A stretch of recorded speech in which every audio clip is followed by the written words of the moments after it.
This video is going to be short and sweet, just like this lens.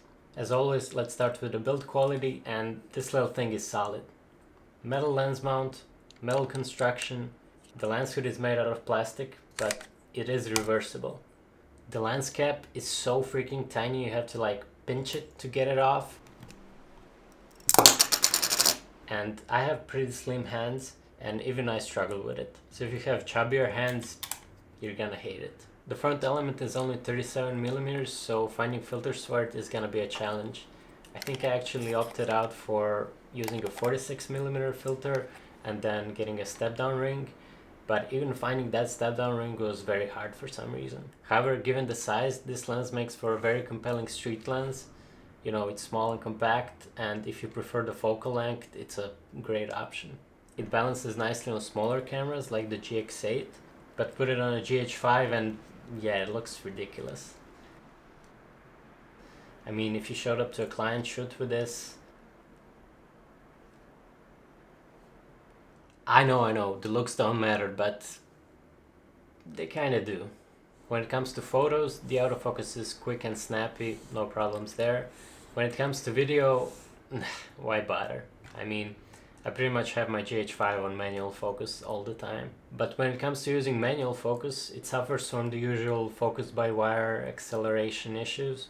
But I will say, it is kind of better and not as jumpy as, say, the Panasonic 25mm f1.7, or definitely much better than the Sigma 16mm f1.4. For whatever reason, this lens is not as sensitive in that regard, and I actually really appreciate that, but it can be kind of annoyingly slow when you're doing like a slow focus pull.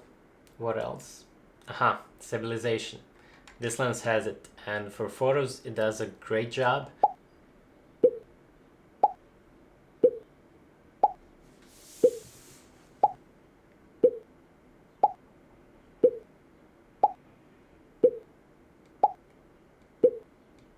But for video, I mean, it still does a great job. I'm just not personally a fan of the look. Okay, so take this shot for an example. You sort of get this parallax effect. That's because the lens stabilization is working in the opposite direction of the in-body image stabilization. It seems like it's kind of doing too much. Me, I'd rather have one or the other. And correct me if I'm wrong, I think on the GH5 you only have the option of turning the stabilization off or on. You don't have the option to choose between IBIS or OIS. You only have the combination of the two. Okay, pixel peepers, are you ready? Get ready to pause the video now.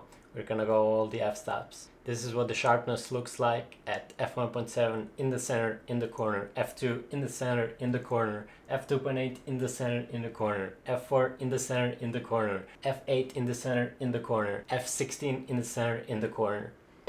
This is what vignetting looks like at f1.7, f2, f2.8, f4, f8, f16. This is what kind of chromatic aberration you can expect at f1.7, f2, f2.8, f4, f8, f16.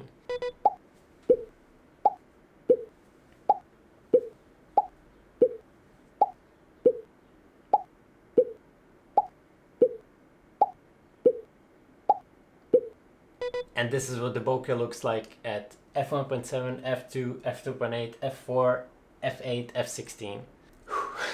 I will add about the bokeh, when it comes to foliage, it seems to render it kind of busy. I mean, take a look at it yourself. It's of course a thing of preference, but it ain't creamy.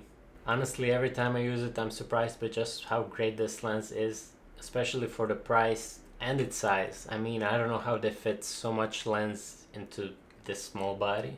If you favor a longer focal length for street photography, this is a great option.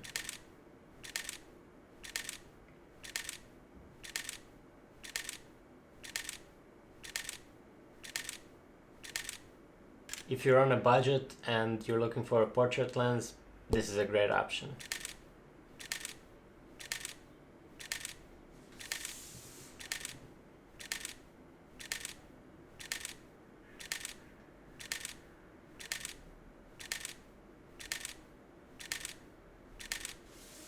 Sorry, I don't have great examples, but hopefully it gives you an idea of how this lens performs.